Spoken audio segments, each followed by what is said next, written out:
Imagine waking to a sound that no one else hears, a steady, high-pitched whistle, a low thrum like distant traffic, or a rhythmic pulsing that matches your heartbeat.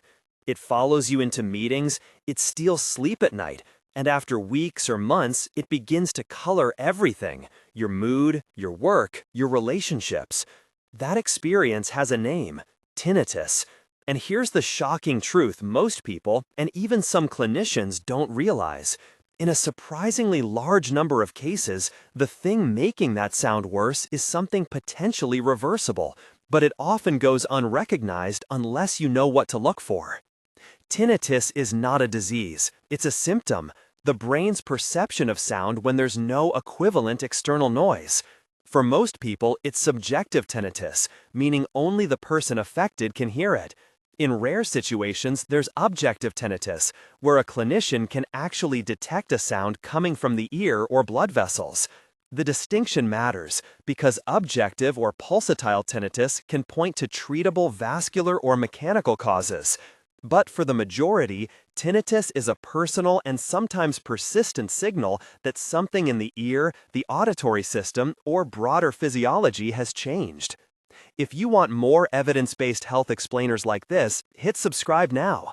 I'll keep these breakdowns practical and clinically grounded. Let me tell you about Maya, a composite of several patients. She was in her late 50s, an elementary school music teacher, and the ringing began after a high-fever illness. Her doctor initially told her it was probably stress and recommended rest. Months later, sleep-deprived and anxious, she had trouble concentrating in class and frequently worried it would never stop. Only when she saw an audiologist did they find a large buildup of earwax and a mild high-frequency hearing loss consistent with lifetime noise exposure.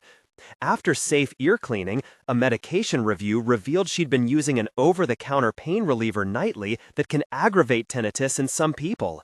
With two relatively simple changes, wax removal and a medication switch, her perception of the ringing dropped dramatically and her sleep improved. Maya didn't get a miracle cure. She learned how to manage the symptom and regain normalcy. Her story shows two things. Tinnitus can be deeply disruptive, and sometimes the solution is surprisingly straightforward if you know what to check. Tinnitus matters because it's common and because its impact varies widely. Estimates vary by study and population, but many surveys put the proportion of adults who have experienced tinnitus at some point in the range of about 1 in 10 to 1 in 7. For a smaller but significant group, tinnitus becomes persistent and distressing, contributing to sleep problems, concentration difficulties, anxiety, and depression. The good news is that while there's no single cure for all tinnitus, there are well-established strategies that can substantially reduce its impact for many people. The more important truth, and the one people miss, is that some of the most fixable contributors are frequently overlooked: obstructing earwax, medication side effects, temporal mandibular joint (TMJ) issues, or vascular conditions. Spot those, and outcomes can change. To make sense of tinnitus and what to do next, it helps to put causes into categories. The most common are related to noise exposure and age-related hearing changes. Damage to the delicate hair cells in the inner ear, whether from a single loud trauma or cumulative noise over years, is a leading driver. When those inner ear sensors don't work properly, the brain may amplify internal neural activity and create a phantom sound.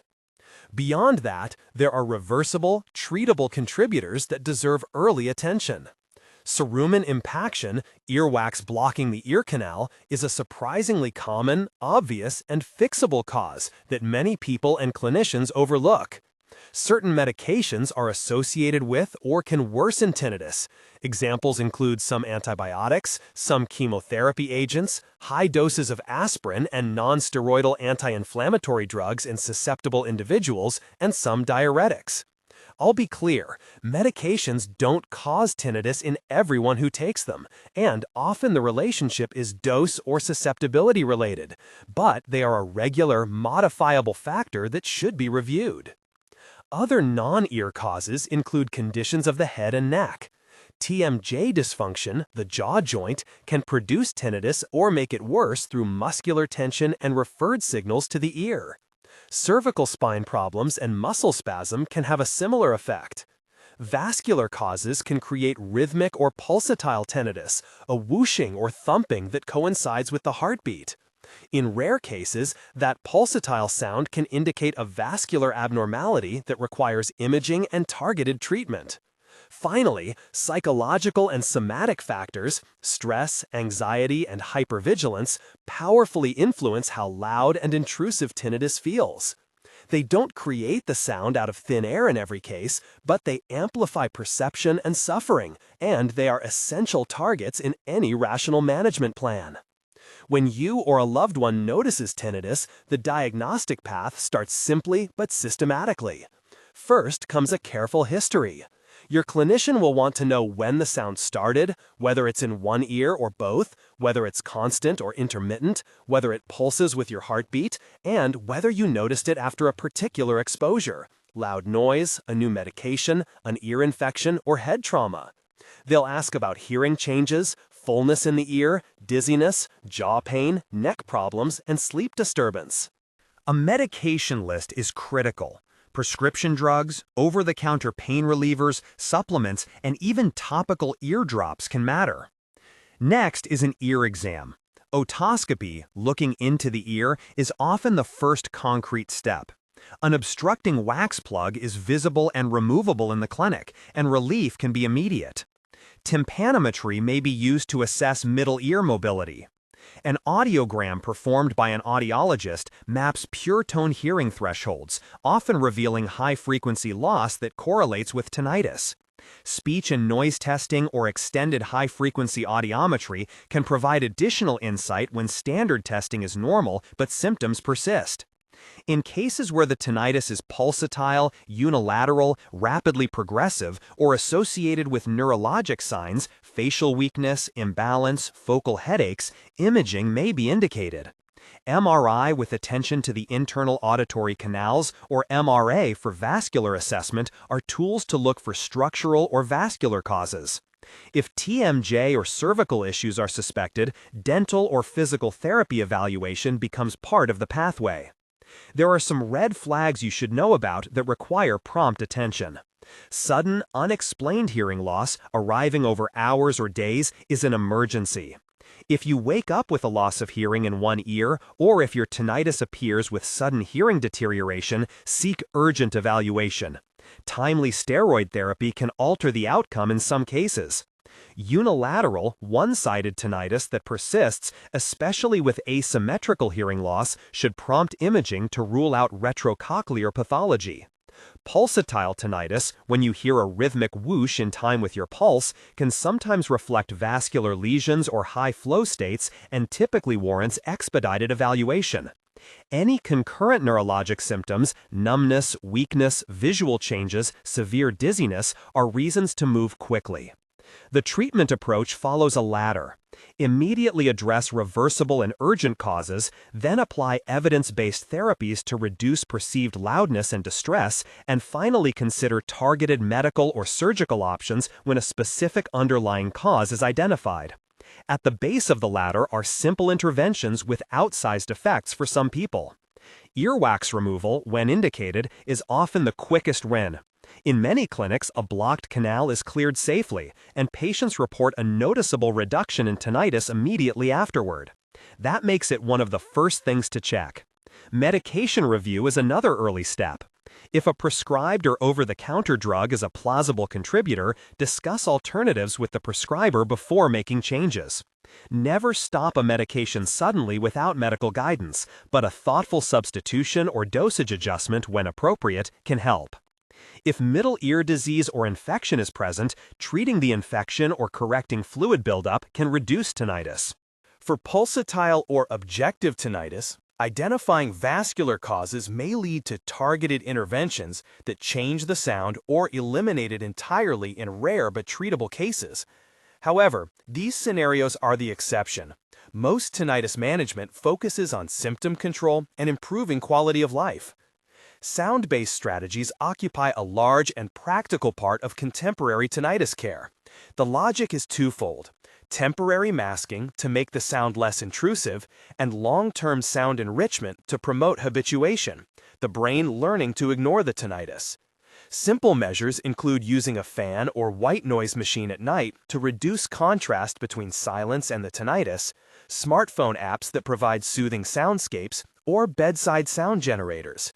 For people with measurable hearing loss, hearing aids are often transformative. By amplifying external sounds, hearing aids reduce the relative prominence of tinnitus and improve communication, which indirectly reduces stress and attention to the sound. Many modern hearing aids include built-in sound enrichment features specifically designed for tinnitus management. There's also a structured form of therapy called tinnitus retraining therapy, TRT, that combines sound enrichment with directive counseling to alter the brain's emotional response to tinnitus. The goal is habituation, reducing the brain's alarm response so that tinnitus no longer triggers strong negative reactions. Cognitive behavioral therapy, CBT, delivered by trained clinicians, focuses on the thoughts and behaviors that amplify distress and is supported by multiple studies showing reductions in tinnitus-related quality of life measures, even if the actual perceived loudness sometimes remains. These psychological approaches are crucial because tinnitus is as much about the brain's interpretation as it is about the ear signals. At this point, it's worth pausing on an important caveat. You will find a lot of claims online about supplements and quick fixes. Popular options range from ginkgo biloba and zinc to B vitamins and magnesium. Some people report subjective improvement with these agents, and some small or low-quality studies suggest possible effects, but the high-quality evidence base is limited. None of these supplements should be started as a definitive treatment without medical discussion, especially because interactions with existing medications or unrecognized contraindications can occur. The safer evidence-first path is to prioritize the steps we've already discussed: ear exam, audiogram, medication review, and simple sound strategies before treating with unproven supplements. If you think you might have a reversible cause, here are immediate, practical actions you can take today. Check whether you have ear pain, fullness, or reduced hearing that suggests wax or infection, and if so, schedule an ear exam. Make a concise list of all medications and supplements you take and bring it to your appointment so the clinician can consider potential contributors. Start gentle sound enrichment at night, a fan, low-level white noise, or a sound app to help sleep. And avoid loud environments and headphone volume spikes while you're assessing the issue. These steps won't fix every case, but they're low risk and can produce meaningful relief for many people. You should also prepare for your appointment by being ready to describe specific characteristics of your tinnitus. Note whether it's constant or intermittent, whether it's in one ear or both, when it's worse, quiet rooms versus noisy places, whether it pulses, and whether anything seems to make it better or worse. For instance, jaw movement, neck position, caffeine, or certain medications. This information often steers the clinician toward the most relevant diagnostic tests and potential treatments. Now, there's a deeper layer to the shocking truth I mentioned at the start. Many clinicians perform a good initial evaluation, but don't always dig into the full range of modifiable contributors, particularly in busy settings. Earwax is obvious but underchecked. TMJ and cervical assessments aren't standard in all ENT and audiology visits. Medication-induced tinnitus isn't always recognized because the relationship can be subtle or delayed. As a result, some patients cycle through years of distress before a modifiable factor is identified. That's why being proactive, armed with a medication list, a clear symptom timeline, and an openness to interdisciplinary care, dental, physical therapy, audiology, ENT, pays off. Sound therapy and hearing aids are often the next step after immediate fixes. If you have measurable hearing loss, a hearing aid consultation should be high on your list because addressing the hearing deficit can simultaneously reduce the perceived loudness and annoyance of tinnitus. If hearing is normal on standard testing, but your tinnitus interferes with sleep or concentration, consider a trial of sound enrichment and a referral for behavioral therapy. An audiologist experienced in tinnitus management can guide you through device and program options. There are more advanced and experimental treatments that deserve careful, evidence-based discussion. Neuromodulation approaches, including targeted electrical or acoustic stimulation paired with sound therapies, have shown promise in research settings but are not universal cures. Certain medications have been tested for tinnitus symptom reduction with mixed results and side effect profiles that limit routine use. Surgical interventions exist for specific identified causes, for example, repairing a vascular anomaly or correcting a structural middle ear problem. But these are appropriate only when an imaging or exam-based diagnosis points to a fixable lesion. One of the trickiest parts of tinnitus care is expectations management. It's natural to want a single, dramatic fix that eliminates the sound completely.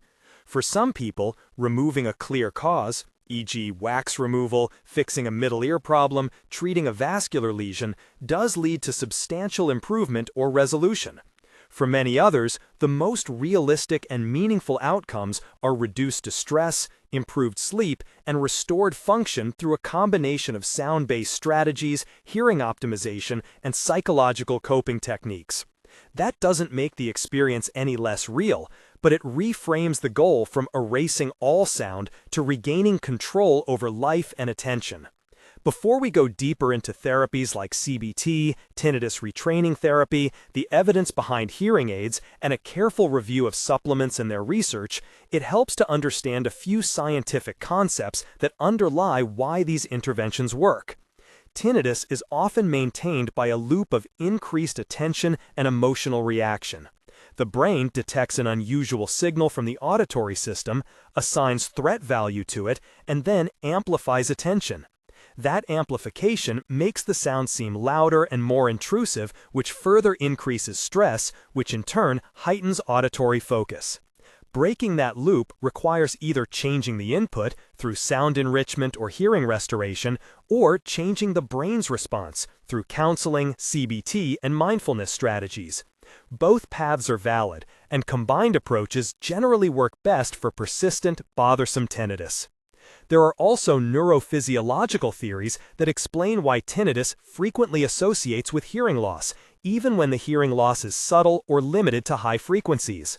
Hair cell damage in the cochlea reduces signal fidelity, and the central auditory pathways compensate by increasing neural gain. That increased gain can manifest as a phantom sound. If amplification, hearing aids, restores more normal input, the central system may reduce gain and lessen the phantom perception. That's a simplified explanation, but it highlights why audiologic assessment and management are central in most tinnitus care plans. One practical question I hear often is whether lifestyle factors like caffeine, alcohol, and salt make tinnitus worse. The answer is sometimes. Individual sensitivity varies. For some people, excessive caffeine or alcohol increases awareness of tinnitus, particularly when combined with poor sleep or elevated stress. High salt intake can exacerbate fluid-related ear problems in susceptible individuals. The prudent approach is self-monitoring. Reduce or eliminate suspect substances for a few weeks and note whether the tinnitus changes. These are low-risk experiments, but they should be part of a broader plan rather than standalone cures. Another frequent area of confusion is the role of supplements. Claims are everywhere, and narrative testimonials can be persuasive. But when you sift through the literature, robust, reproducible evidence for any specific supplement as a reliable treatment for tinnitus is limited. That doesn't mean a supplement will necessarily harm you, but it does mean you should approach them with caution, discuss them with your clinician, and never assume they're safe or effective just because they're natural. Drug-supplement interactions exist, and some agents can have ototoxic effects in certain contexts. We've covered a lot of ground so far: definition, why it matters, causes, the diagnostic path, red flags, immediate steps to take, and the rationale behind sound and behavioral therapies. What happens next is where individualization becomes essential. Based on your specific history and test results, a clinician will tailor the sequence and intensity of interventions. If your ear exam shows wax, removing it is often the first and simplest step. If you have a history of recent noise exposure, avoiding further loud sounds and beginning protective measures is critical. If you're on medications with known associations to tinnitus, a prescriber can evaluate alternatives or dose changes. If you have pulsatile tinnitus, unilateral symptoms, or neurological signs, imaging sooner rather than later is warranted. If hearing loss is present, an audiologist will assess candidacy for hearing aids and sound-based programs. If stress and sleep are central drivers, CBT or mindfulness-based approaches should be introduced early. Coming up, we'll dig deeper into structured interventions, the evidence behind CBT and TRT, what to expect from hearing aids specifically for tinnitus, the role and limits of pharmacologic approaches and neuromodulation, and a careful look at supplements and what the best studies actually show. We'll also map out a prioritized, clinician-friendly checklist you can take to your next appointment so no important contributor is missed. For now, if you're listening because tinnitus has become part of your life, remember these immediate priorities. Get an ear exam for wax or infection, prepare a complete medication list for review, start gentle sound enrichment at night, and avoid further loud noise exposure. Those steps alone will often begin to reduce the burden. Before we pause, one last practical tip. Keep a symptom journal for a week. Note times when the tinnitus is louder or quieter, what you are doing, your stress level, recent medication use, what you last ate or drank, and any jaw or neck pain. Patterns often emerge, and that information is invaluable to clinicians trying to pinpoint modifiable triggers. With that data in hand, your next visit will be far more productive and might reveal the hidden cause that's been overlooked so far. Next, let's unpack the therapies people actually use and the ones supported by clinical evidence so you can go into an appointment with realistic expectations and a clear plan. We'll start with behavioral therapies because for many people, that's where the biggest and most lasting gains come from. Cognitive behavioral therapy, or CBT, is one of the best supported psychological approaches for tinnitus-related distress. Numerous randomized trials and systematic reviews have found that CBT reduces the negative emotional reaction to tinnitus, improves sleep, and enhances quality of life. It doesn't reliably erase the phantom sound for everyone, but it changes the relationship you have with the sound. Instead of being pulled into a panic loop where the ringing controls your day, CBT gives you mental tools to reframe thoughts, reduce catastrophic thinking, and adopt coping behaviors. That includes learning to shift attention away from the tinnitus, restructuring unhelpful beliefs like "this will ruin my life," and developing practical sleep strategies. If anxiety and depression are prominent, CBT often addresses those coexisting conditions as well, which amplifies its benefit for tinnitus. Tinnitus retraining therapy, or TRT, blends counseling with long-term sound enrichment. The counseling component provides education and a therapeutic framework that reduces the perceived threat value of tinnitus. The sound enrichment component uses low-level background sound, sound generators, hearing aid-based programs, or environmental noise to reduce the contrast between tinnitus and silence, nudging the brain toward habituation. Evidence for TRT is mixed. Some studies report benefits similar to other behavioral approaches, while others find modest advantages over simpler sound therapies. The practical takeaway is that TRT can be useful, especially when delivered by clinicians experienced in tinnitus management, but it's not a guaranteed cure and results vary by patient. Let's talk about hearing aids because they're often underestimated as a tinnitus tool. For people whose tinnitus is associated with measurable hearing loss, hearing aids can be transformative. The principle is straightforward.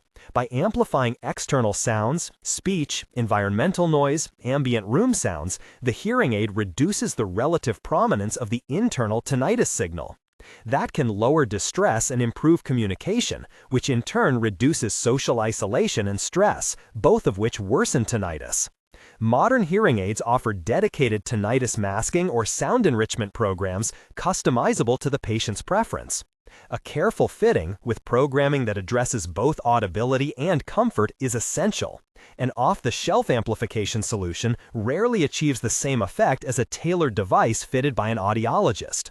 If your hearing appears normal on a standard audiogram, but tinnitus remains debilitating, extended high-frequency testing or speech and noise testing may reveal subtle deficits that justify amplification or other sound-based strategies. If sound enrichment is your chosen path, a spectrum of options exists. Low-tech approaches include bedside fans, low-level white noise machines, and smartphone apps that stream gentle soundscapes. Mid-tech solutions are wearable sound generators or hearing aids with integrated sound programs.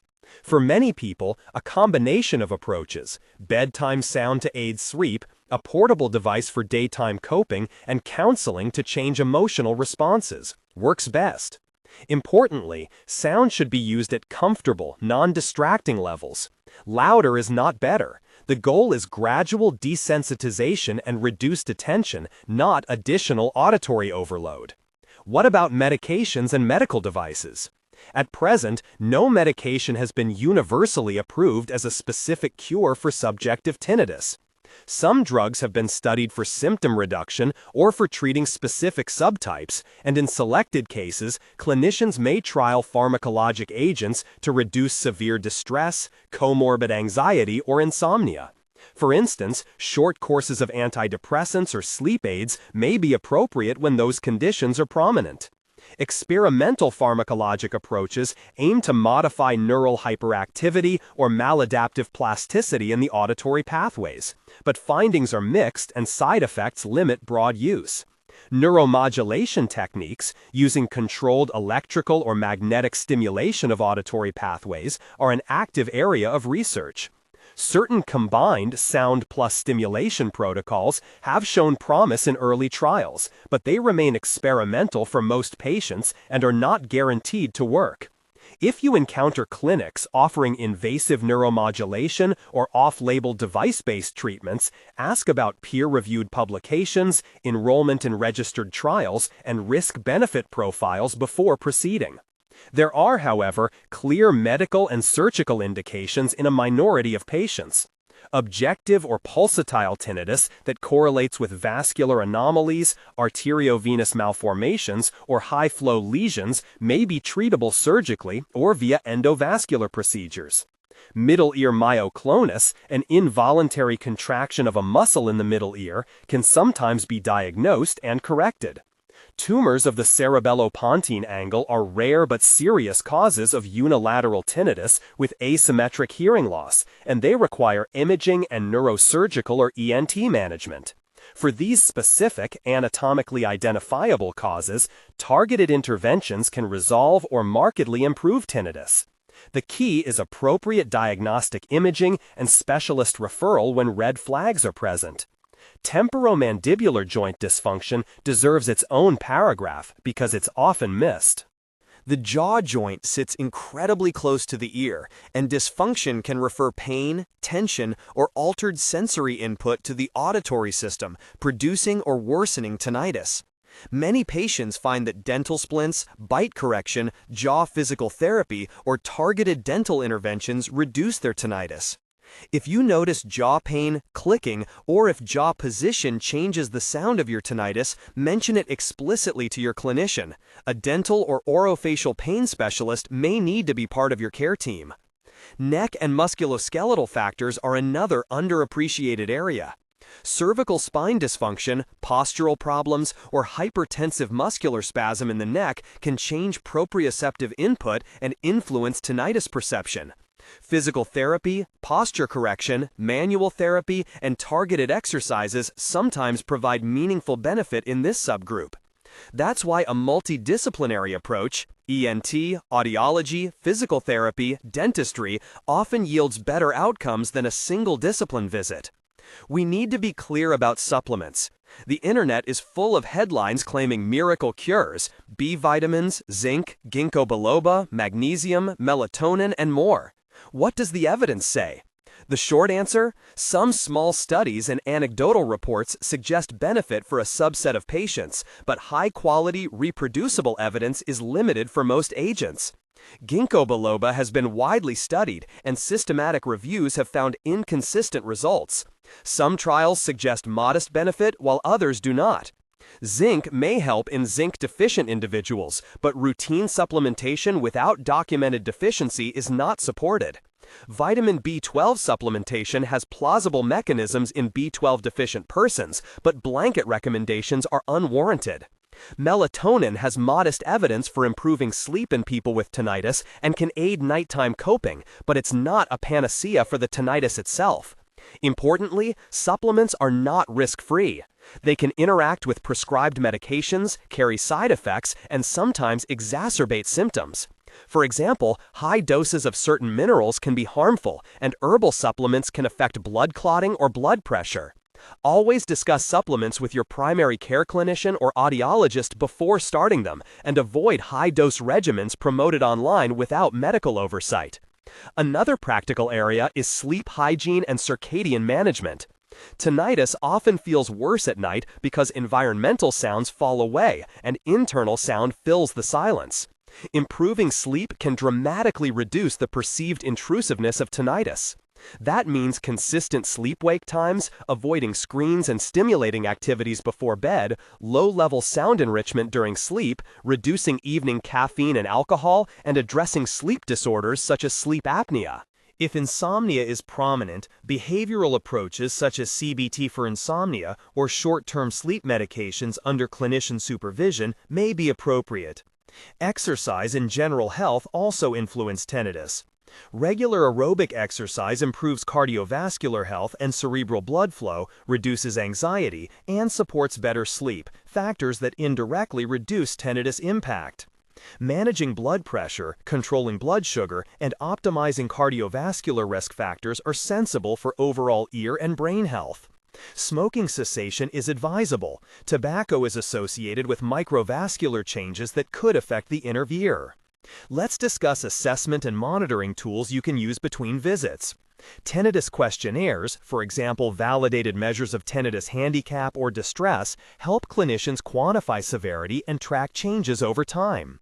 A simple daily log or app that records loudness, distress level, sleep quality, and associated triggers allows both you and your clinician to spot patterns and measure progress. Some smartphone apps combine symptom tracking with sound libraries and guided cognitive or relaxation exercises. They can be useful adjuncts, but are not substitutes for professional care. Now to the shocking truth in concrete terms.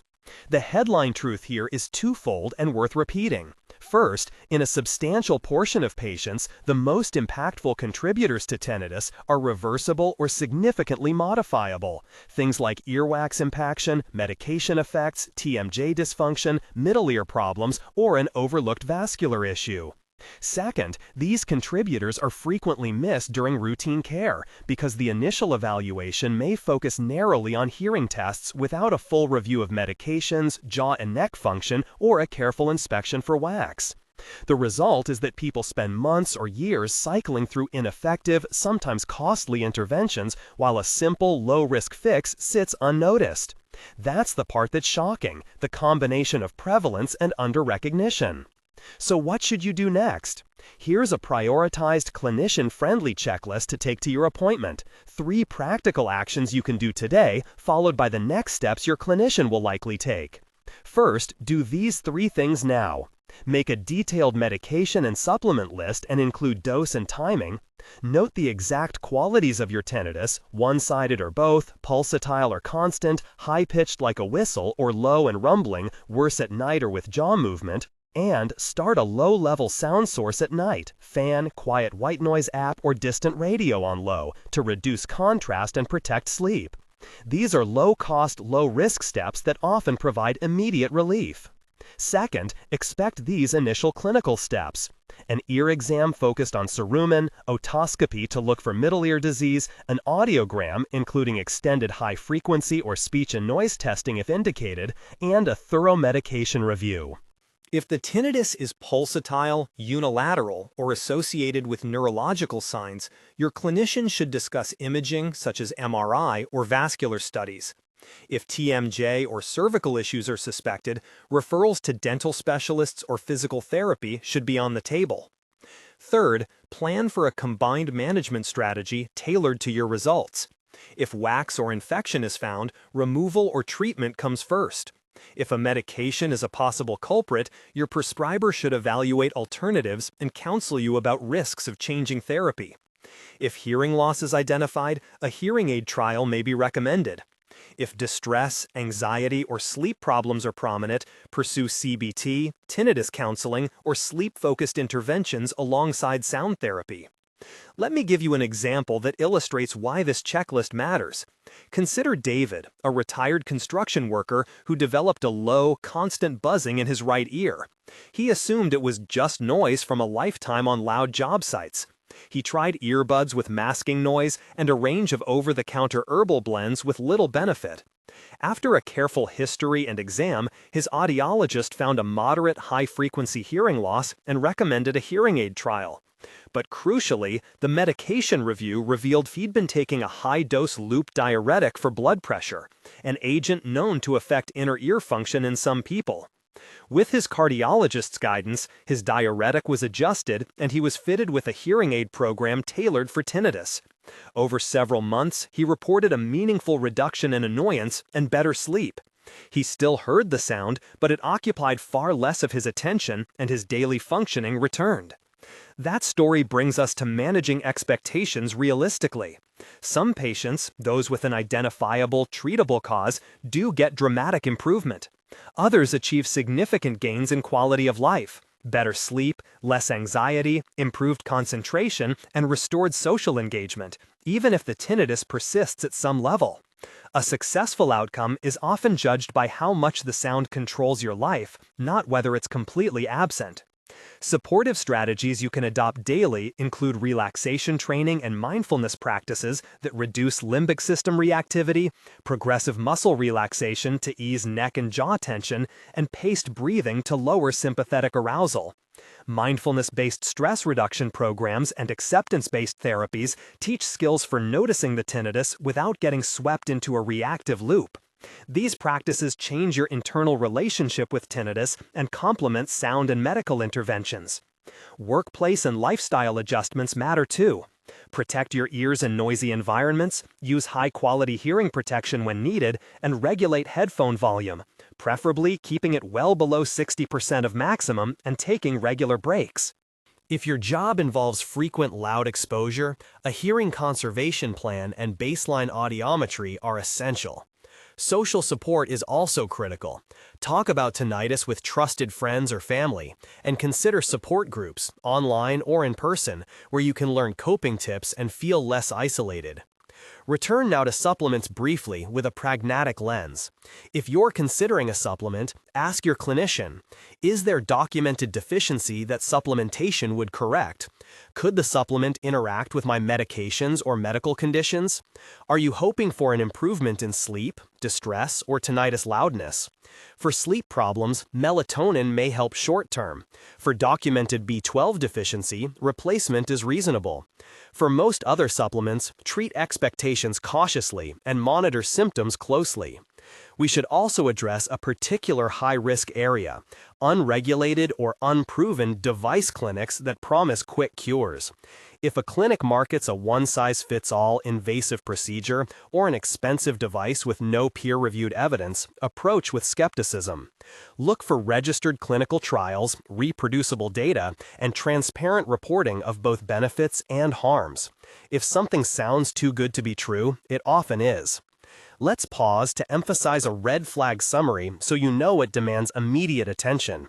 Sudden hearing loss in one ear, pulsatile tinnitus that matches your heartbeat, unilateral tinnitus with progressive hearing loss, and any tinnitus accompanied by neurological symptoms like facial weakness or numbness. These signs merit expedited imaging and specialist referral. As you prepare to see a clinician, bring your medication list, your symptom journal, and any recordings or sound descriptions you can offer. Some people record the sound using their phone to help convey the pitch or rhythm. While you can't record subjective perception perfectly, that audio may assist the clinician in understanding the patient's description. Be ready to discuss when the sound began, what preceded it, and any patterns you've noticed.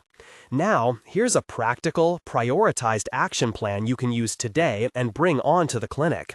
Check for obvious earwax or pain and schedule cleaning if appropriate. Compile your medication and supplement list and flag anything over the counter you take regularly. Start a nighttime sound strategy to protect sleep and keep a short symptom diary for 1 to 2 weeks to capture patterns. At your appointment, ask explicitly about TMJ assessment, medication-induced tinnitus, and whether extended audiometry or imaging is warranted.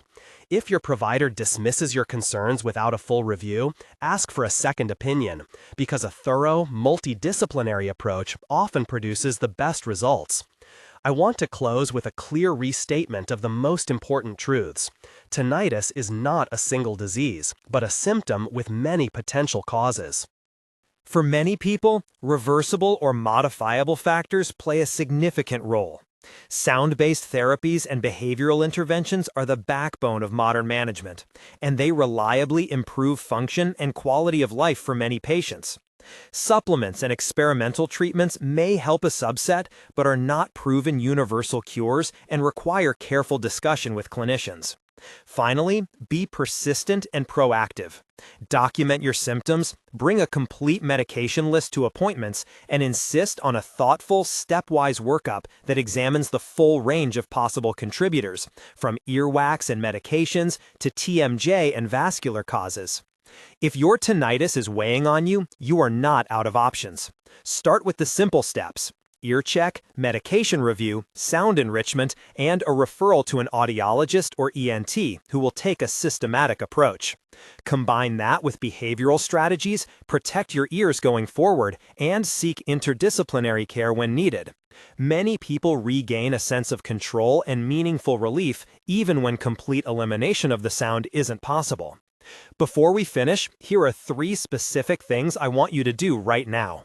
Write down every medication and supplement you take and bring that list to your next clinician visit. Set up a low-level, non-intrusive sound at night to guard sleep. This could be a fan, a white noise app, or a sound machine. And schedule a basic audiology evaluation, including an otoscopy and pure tone audiogram. Those 3 steps alone often unlock the path to relief.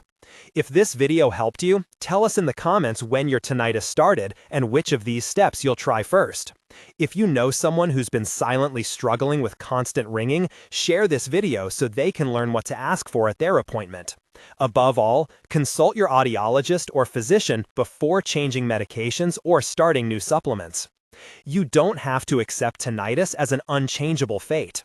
With a careful evaluation, a prioritized plan, and evidence-based therapies, many people reduce the burden and reclaim their nights, focus, and peace of mind.